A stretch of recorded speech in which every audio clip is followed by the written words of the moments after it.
유치원 교직 논술 강의를 듣고 오신 분들이라면 이게 2교시 해설 강의가 될 거고요. 또 유치원 교직 논술을 하지 않고 교육과정만 이제 영특한 유아교육계록만 들으시는 분들은 이게 1교시가 강의가 되겠네요.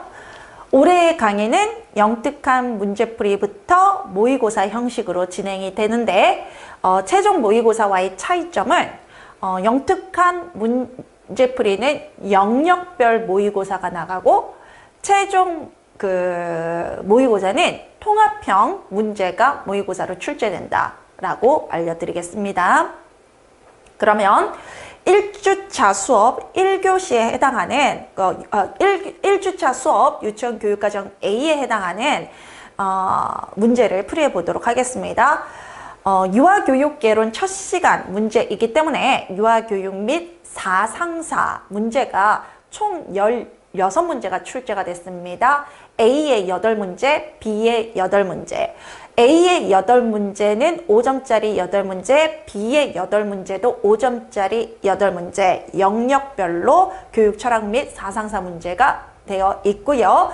다음 주에 진행된 2주차 수업은 발달 및 심리에 관련된 문제가 출제가 될 겁니다. 발달 및 심리 문제가 이렇게 영역별 모의고사 형식으로 출제가 될 겁니다. 1번. 교육 철학에 관한 것이다. 물음에 답하라 라고 되어 있습니다. 기억에 들어갈 철학적 배경을 써라. 자, 모의고사 문제를 풀 때는요, 반드시 이 1번 큰 문제를 먼저 읽고요. 그 다음에 작은 문제를 읽어주셔야 해요. 하위 문항을 읽어주셔야 돼요. 가끔 문제 읽고 지문부터 읽으신 다음에 하위 문항을 풀어가시는 분들이 있는데 이러면 70분 안에 8문항을 다 풀어낼 수 없고 효과적인 방법도 아니고 필요한 방법도 아니에요. 그래서 문항을 먼저 읽으시고요. 큰 문항을 읽으시고 하위 문항을 보고 문제를 먼저 파악하고 지문을 찾아가면 됩니다.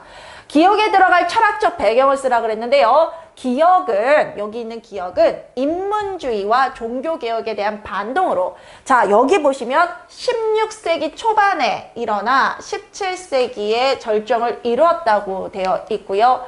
사고의 합리화 및 교육의 과학화 운동이고 사람들의 관심이 현실과 밀접하게 관계가 있는 자연과 과학으로 옮겨가면서 추구하게 된 실용적이고 실제적인 움직임을 말한다라고 해요. 자, 일단 16세기와 17세기 초반이라는 말에서 실학주의라는 게 정해져요. 우리는 각각의 그 철학의 배경을 배울 때 실학주의는 16에서 17세기다. 그 다음에 계몽주의는 그 다음 18세기다. 그 다음에 이제 뭐 실용주의는 19세기다. 이런 것들을 다루게 됐잖아요. 그래서 전반적으로 여러분에게 표를 드릴 때도 그런 어떤 완두콩 수업에서 표를 들을 때도 실학주의는 16에서 17세기, 계몽주의는 18세기, 신인문주의 19세기, 그 다음에 실용주의는 20세기네요. 죄송합니다. 실용주의 20세기. 이렇게 세기를, 그 기간을 설명을 드렸던 것 같아요. 그래서 16세기 초반, 17세기라는 말에서 실학주의라는 게 이미 답으로 정해지고요. 설명에서도 사고의 합리화, 교육의 과학화 운동이고 사람의 관심이 현실에 있어서 실용적이고 실제적인 움직임을 의미한다 그러는데 여기서 나오는 실용이라는 단어 때문에 요거를 실용주의라고 착각하시는 분이 있어요. 자, 실학주의와 실용주의의 차이점 말씀드릴게요.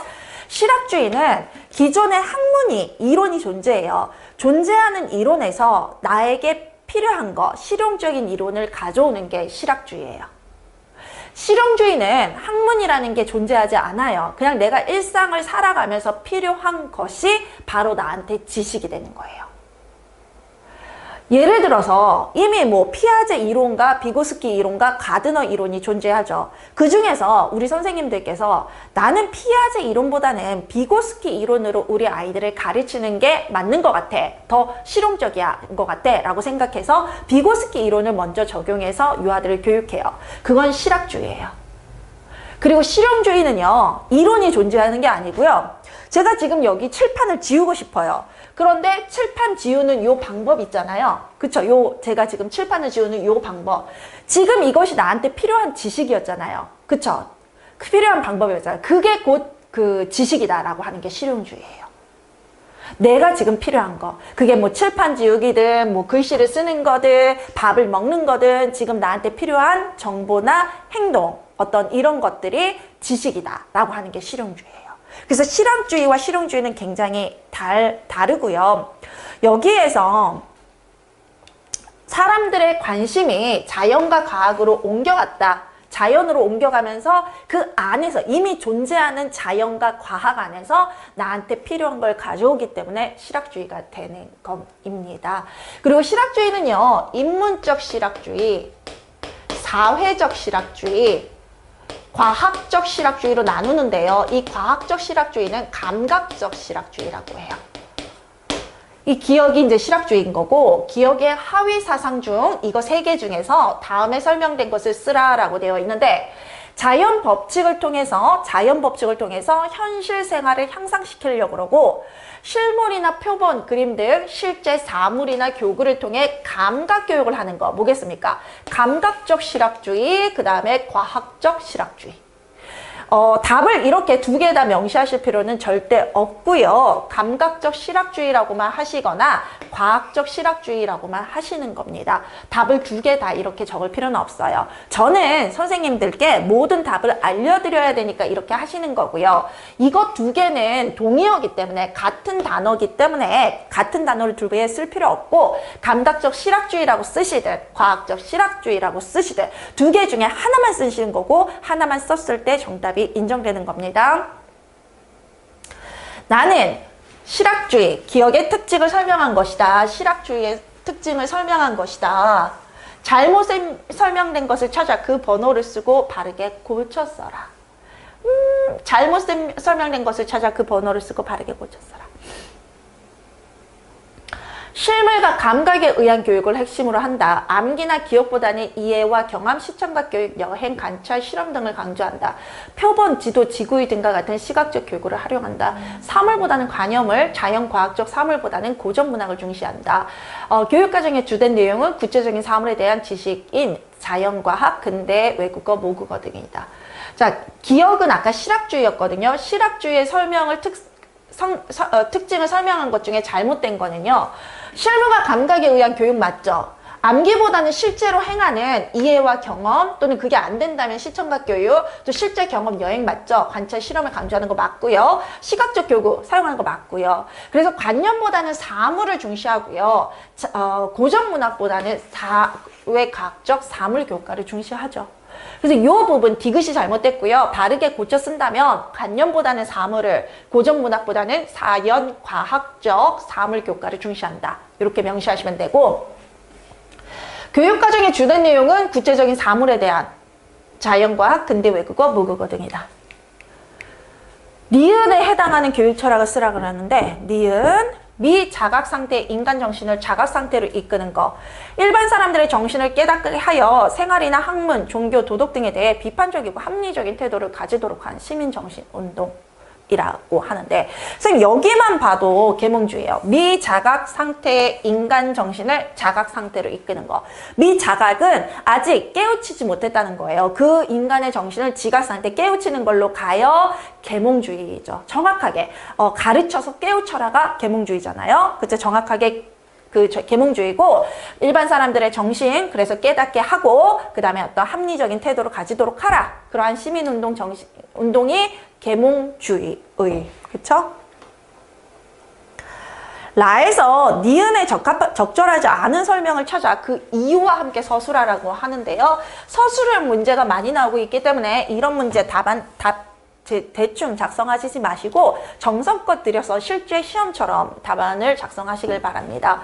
라에서 니은에 적절하지 않은 설명을 찾아 그 이유와 함께 설명하라는 건, 니은은 일단 계몽주의예요. 그쵸? 근데 여기서 잘못된 거 볼게요. 합리주의적 이성과 지성을 존중하고 인간은 본래 평등하고 자연적인 인권과 주권을 가지고 있으며 자연 질서에 순응하는 존재라고 보고, 아동 중심, 즉 인간 발달에 맞춰 교육과정을 혁신하고 인간의 조화로운 발달을 겨냥하는 교육사조를 하고, 이게 틀렸다기보다는 인간의 조화로운 발달이 결국 3H인데 3H를 강조한 건 신인문주의예요. 신인문주의.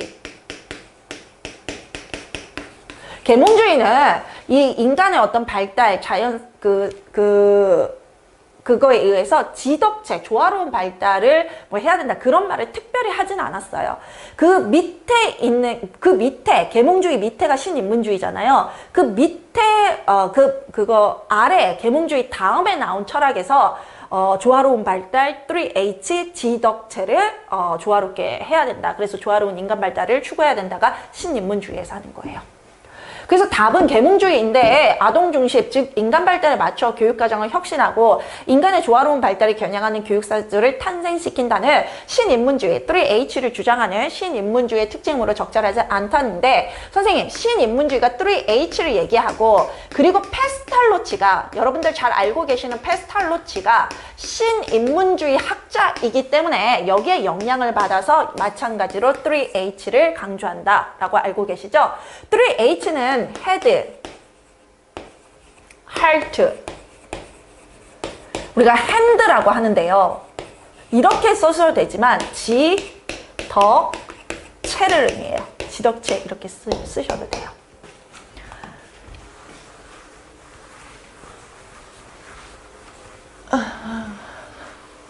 자, 2번 문제 보도록 하겠습니다.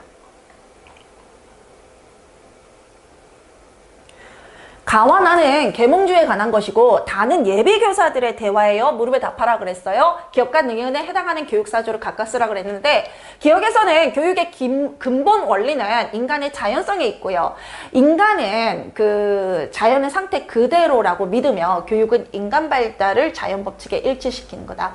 자, 일단 가와 나는 계몽주의거든요. 계몽주의인데 계몽주의 안에서 기억과 니은에 해당되는 걸 찾아야 되나 봐요. 그런데 여러분 계몽주의는 세 가지로 나눠지는 거 알고 계시죠? 그쵸? 계몽주의, 자연주의, 그 다음에 범해주의 세 가지로 나눠지잖아요. 계몽주의의 대표학자가 로크이고요. 자연주의의 대표학자가 루소이고요. 범해주의의 대표학자가 바제도우죠. 그리고 이 범해주의는 계몽주의와 자연주의를 반영해서 바제도우가 새롭게 창조한 계몽주의의 흐름 중 하나입니다. 그럼 일단 가와 나는 계몽주의에 대한 것이다 라고 큰 문제에서 얘기했으면 이 계몽주의 안에서 기억과 니은을 찾아야 되는데 인간의 발달은 자연성에 있고 인간성은 자연의 상태 그대로고 교육은 인간 발달을 자연 법칙과 일치시키는 거다. 자연주의에서 주장하는 거죠. 그래서 기억은 자연주의이고요. 바제도우는 자 보세요. 계몽주의와 자연주의, 여기서는 이제 자연주의가 맞네요. 자연주의를 바탕으로 범해주의를 창시했죠. 그쵸? 그래서 니은은 범해주의. 종교나 민족을 초월하고 박애정신과 자유평등 정신으로 교육을 실천한다라고 했습니다. 인간의 평등 사상을 실제 사회에 구현하는 데 노력하고요. 교육 목적은 현세적인 실생활에 준비해두고 교육 방법은 신체의 양육과 정신의 도하에 둡니다. 자, 바제도우가 범해주의를 실천한, 니은이 아까 범해주의였잖아요. 범해주의를 실천하기 위해 설립한 교육기관의 명칭은 범해학교. 디귿에 해당하는 교육 철학을 쓰라 그랬는데 문제를 좀 올려야 될 것 같습니다.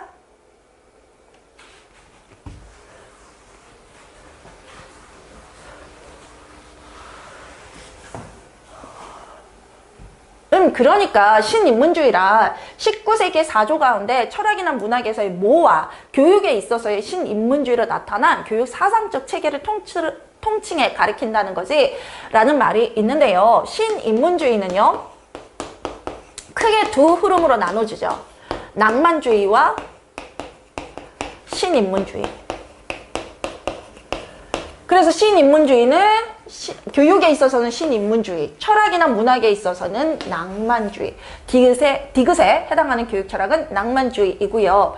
리을에 3H에 해당하는 것을 차례대로 쓰라 그랬는데 신인문주의는 이성과 지성이 강조보다는 인간성의 새로운 탐구와 각성을 촉구한다고 하는데 3H의 조화로운 발달을 통해 인간 완성을 추구한다고 해. 자, 여기서 말하는 3H가 지덕체라고 하셨고요.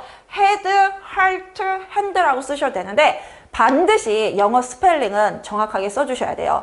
영어 스펠링이 틀린다. 그럼 어때요? 그거는 답으로 인정되지 않아요. 한국어도 덕을 닭으로 쓴다 그러면 답으로 체크되겠어요? 이 덕을 닭으로 쓸 때. 그래서 교육 과정에서도 오타가 있으면 답으로 7점이 안 되니까 우리 선생님들 정확히 철저 맞춰서 써주시고요. 그리고 이렇게 답할 필요 없어요. 그냥 지덕체 하셔도 되니까 편하게 지덕체 쓰세요. 그리고 요거는요, 선생님, 제가 둘 다 써야 된다라는 뜻이 아니라 요 지덕체를 쓰던가 헤드, 할트, 핸드를 쓰던가 둘 중에 하나만 쓰면 된다를 말씀드리는 거예요. 동의어이고요. 동의어는 그냥 하나만 쓰면 답으로 인정되는 거입니다. 3번 문항 보시겠습니다. 3번, 다음은 19세기에서 20세기에 걸쳐 나타난 미국의 교육적 흐름이다. 물음에 답하라 라고 되어 있는데, 기억에 해당하는 교육 철학을 쓰라라고 되어 있습니다. 기억은, 자, 읽어봅시다. 19에서 20세기예요. 아, 선생님, 제가 실용주의를 아까 19세기예요 했다가 죄송합니다, 20세기입니다 이렇게 얘기했잖아요. 그런데 정확하게 그게 왜 제가 하냐면 실은 둘 다 맞는 말이었어요. 실용주의는 19세기 아주 후반대에 나타나서 20세기에 번창한 거예요. 그래서 뭐 20세기를 대표한다 이렇게 하기도 하지만 시작 연도를 생각해서 19세기라고 하기도 해요. 물론 우리가 19세기만 딱 19세기에 유행했던 건 신인문주의가 맞아요. 강세였던 거예요. 그런데 그 후반대에 와서 실용주의가 대두된 거거든요. 그러면서 20세기에 번창한 거예요. 그래서 제가 그렇게 말씀드린 게 실은 잘못된 게 아니라 그렇게 된 거라고 말씀을 드리고요. 그래서 여기서 19세기에서 20세기에 걸쳤다라고 하는 건데 내용을 읽어보니까 실용주의네요. 왜냐하면 선생님 아주 간단해요. 도구주의, 기능주의, 실험주의라고도 한다. 뭐예요? 실용주의의 동의어들이잖아요. 그러니까 실용주의이고요. 여기에 보시면 변화, 그 다음에 실험, 뭐 지식을 삶의 지적 형성을 위한 수단, 정확하게 실용주의에 대해서 설명을 했죠. 이 문제를 진보주의라고 답하신 분 답일까요? 아닐까요?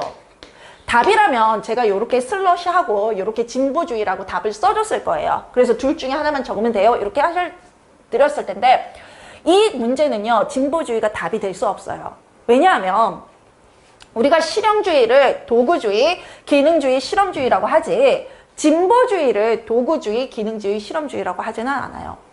그래서 여기에 이 문구 때문에, 이 문장 때문에 답은 실용주의만 되고요. 그럼 여기 전체적인 설명은 진보주의에 해당하는 것 아니냐? 그러면 맞습니다. 제가 말씀드렸죠. 실용주의가 있고요. 존재했고 미국의 어떤 교육 사조로 실용주의가 존재했고 그 실용주의를 그대로 가져와서 듀이가 진보주의를 체계화했다라고 말씀드렸잖아요. 그래서 실용주의와 진보주의를 성격적으로 어떻게 구분할 수 있는 방법은 없어요. 한마디로 듀이가 그대로 뺏겼다, 표절했다라고 생각을 하시면 돼요. 똑같이 표절한 거에 완전히 그대로 뺏긴 거를 이건 실용주의고 이건 진보주의고를 어떻게 알 수 있겠어요? 근데 우리가 실용주의가 원래 학문이에요. 그리고 이제 진보주의를 듀이가 거기서 따온 거고 그대로 가져온 거고.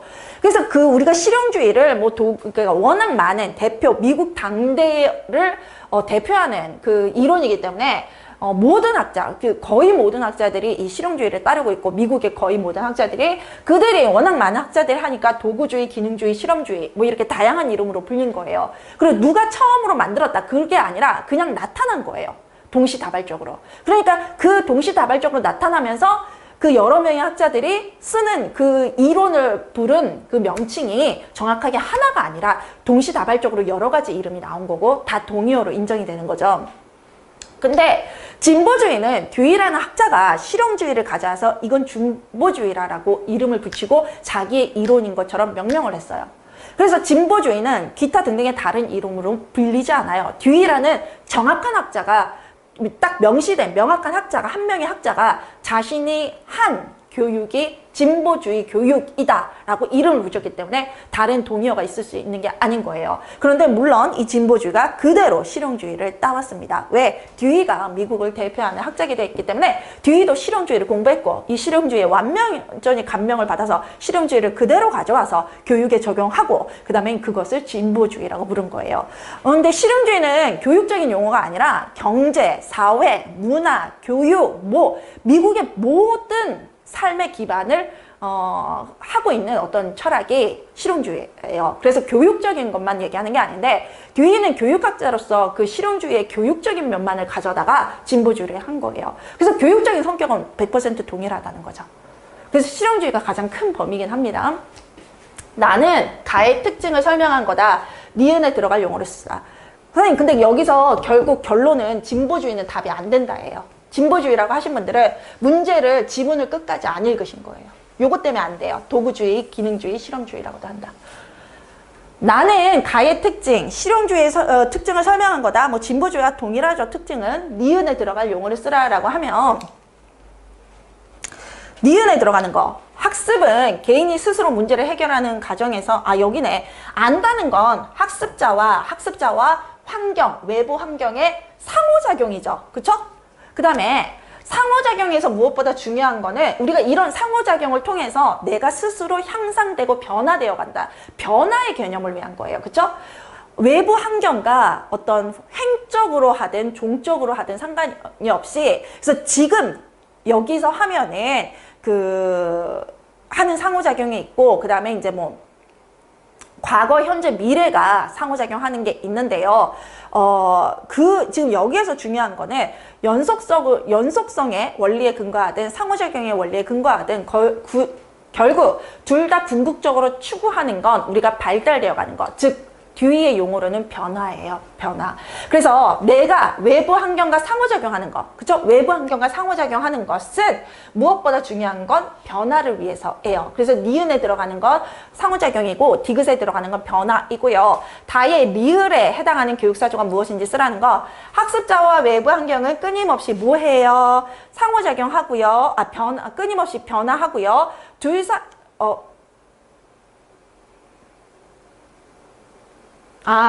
지금 여기가 디귿이구나. 그러니까 학습자도 요거 학습자예요. 학습자도 변화하고 외부 환경도 끊임없이 변화하고 둘 사이의 상호작용과 둘 사이의 경험도 계속 변화한다 라고 해서 이렇게 들어가는 게 맞아요. 그래서 학습자도 뭐 스스로 내면이 발달하면서 내가 성장하면서 변화하고 외부 환경도 스스로 변화하거든요. 나랑 상관없이. 그리고 나와 외부 환경의 상호작용도 계속 변화해요. 그래서 여기에는 변화, 상호작용, 변화 이렇게 됩니다.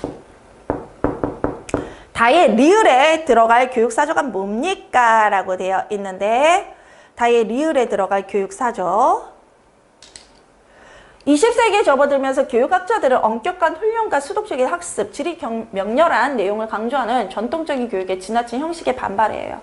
개인주의적 성격을 띤 자유분방한 생활관을 가지는 뭐를 출현시킨다죠? 20세기에 교육학자들이 출현시킨 거.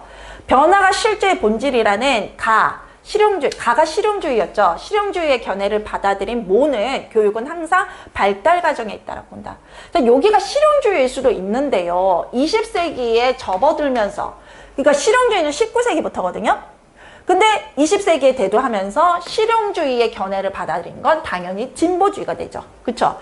요 부분 때문에 같은 설명, 같은 특징이긴 하지만 실용주의란 답은 안 되는 거죠. 그쵸? 진보주의만 답이고. 다음은 진보주의에 해당하는 설명을 모두 찾아 기호를 쓰라는데 교육은 생활의 준비가 아니라 생활 그 자체이다. 맞아요. 학습은 유아의 흥미와 직접 관련되어야 한다. 그러니까 진보주의는 곧 듀이 이론을 말하죠. 듀이 이론. 듀이의 모든 주장이 진보주의라고 생각하시면 돼요. 인간의 지정의 새 영역의 조화로운 발달을 교육 목적으로 한다는 신인문주의.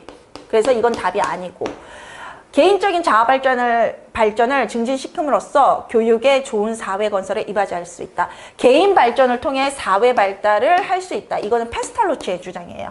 그쵸? 그리고 개인 발달을 통해서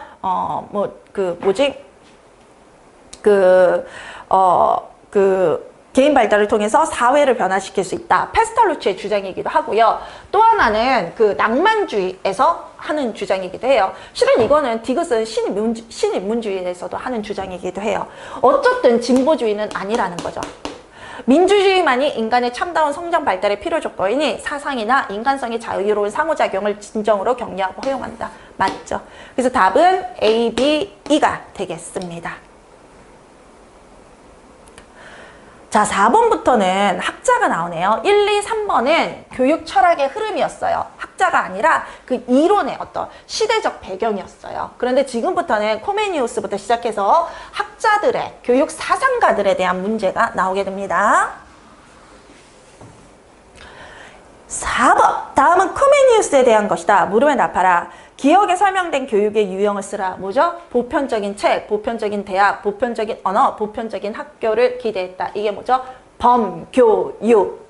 니은과 다음이 공통적으로 가리키는 코메니우스의 아동관이 무엇인지 쓰라라고 하는데, 자연은 인간에게 지식과 덕행, 믿음의 씨앗을 주지만 지식, 덕행, 믿음 그 자체를 주는 것은 아니다. 아동은 능력이 없는 것은 아니지만 세상을 살아가는 데 필요한 방법, 즉 행동하는 방법, 말하는 방법, 이해하는 방법 등은 아직 없는 상태로 일어난다. 코메니우스의 아동관 뭐예요? 백지설이에요. 저 요것을 성선설로 아시는 분이 있는데요. 코메니우스의 아동관은 실은 논란이 돼요. 왜냐하면 바로 씨앗은 주는데 그 자체가 주는 건 아니다. 이 말 때문이에요. 씨앗을 준다라는 거에서 그러면 선한 마음에 대한 씨앗이 있는 거니까 그게 성선설이지. 이렇게 보기도 하고. 근데 선 그 자체를 주는 건 아니라 그러니까 그럼 아무것도 없는 거 아니야? 백지설로 보기도 하는데 80%가 백지설로 해석을 하고요. 20%가 성선설로 해석을 해요. 그리고 이 코메니우스의 아동관이 결국 이 20%가 루소를 따라서 루소를 거쳐서 성선설로 발달했고 이 80%가 로크를 따라서 백지설로 발달을 한 거거든요. 그런데 우리가 그럼 20%를 따라야 될까요? 80을 따라야 될까요? 유아 임용에서는 백지설로 하십시오. 그런데 이걸 묻는 문제가 안 나올 가능성이 크죠. 왜? 이 이론에서, 이 학문 자체에서 논란이 되는 부분이니까. A와 디귿을 위한, 근데 만약 나온다면 답은 백지설이에요. 근데 지문뿐만 아니라 니은도 봐야 되네요. 니은은 코메니우스에 따르면 종교가 학교 제도를 주관해야 되고 그것은 전통파적 간행의 명령이 아니라 예수의 가르침이다. 결국 아이가 백지 상태, 그 자체를 가지고 있는 게 아니기 때문에 종교를 통해서 신의 말씀을 심어줘야 된다라고 주장을 해서 이것도 백지설에서 주장하고 있는 부분이기도 합니다. A와 디귿을 통해 코메니우스가 주장한 교육 체계를 쓰라 그랬는데 설명하라 그랬네. 이것도 쓰라가 아니라 설명하시오. 설명해야 되겠네. 코메니우스의 교육 체계라면 실은 하나밖에 없어요. 학교 개통론이에요. 그쵸? 그러면 A와 D를 일단 보기는 봐야 되겠어요. A가 뭐예요? 코메니우스에게 있어서 교육의 대상은 모든 아동이었어요. 인간은 인간으로서 옳은 인간상을 향하여 형성되어야 하고 그러기 위해서는 교육이 필요하다고 강조했어요. 그리고 우둔한 어린이도 청명한 어린이도 부잣집 어린이나 가난한 어린이도 여하나 남아의 구별 없이 동일하게 학교 교육에 받아야 한다는 교육의 기회균등을 역설했어요. 무슨 얘기예요? 교육의 기회균등을 위해서 우리가 알고 있는 그 학교 개통론을 주장한 건데 그게 뭐냐면 유아기는 어머니의 무릎 학교, 아동기는 모국어 학교, 그 다음에 청소년기는 라틴 학교에 갔다가 성년이 되면 대학으로 가는 이 학교, 현재의 학교 체계를 체계화한 사람이 바로 코메니우스라서 우리가 코메니우스를 교육의 아버지라고 부르는 거죠. 근데 주장한 교육체계를 써라. 그러면 아주 쉬워요. 그냥 학교 개통론 이렇게 쓰면 되는데 여기는 설명하라 그랬죠. 코메니우스 이거 지금 A는 범교육이거든요.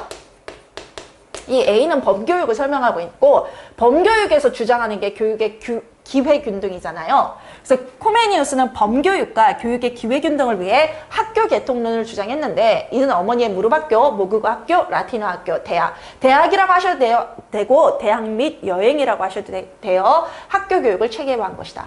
그래서 여러분들이 그 어른들께 부모님들께 너 대학 가면 여행 많이 다녀야 돼 이랬죠. 그게 바로 코메니우스가 주장한 부분이에요. 대학 가면 세계 여러 나라, 여러 지역을 여행하면서 직접 몸으로 부딪혀서 그 다양한 사람들을 만나고 다양한 지식을 배우고 다양한 문화를 배워야 된다. 이렇게 얘기를 했던 거예요. 그래서 여전히 우리가 대학 가면 여행 많이 다니렴 이렇게 어른들의 말씀을 듣게 되는 겁니다.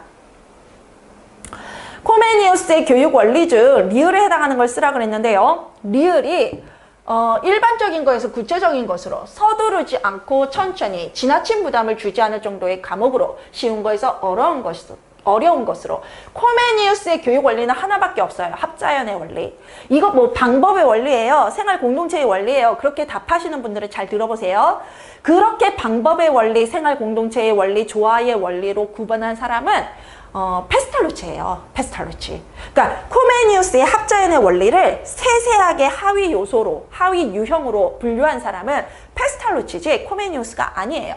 그래서 코메니우스의 교육 원리를 물어보면요. 이게 방법의 원리인지 생활 공동체의 원리인지 조화의 원리인지 그런 것을 따질 필요가 없어요. 하나밖에 없어요. 합자연의 원리. 다음은 B를 실현하기 위해서 이 전체적인 B, 합자연의 원리를 실현하기 위해 이 전체적인 설명도 합자연의 원리이거든요. 합자연의 원리를 실현하기 위해 코메니우스가 편찬한 저서에 대한 설명인데 해당 저서의 명칭을 쓰라. 세계 최초의 사파, 그림이 들어있는 사파는 그림이죠. 교과서이며 직관 교수의 구체화로서 교육 사상에 중요한 의의를 지닌다. 감각을 활용한 교육의 중요성을 실천적으로 보여준다. 감각주의, 사물주의, 시청각 교육을 특징으로 한다. 뭐 세계 도회. 그쵸?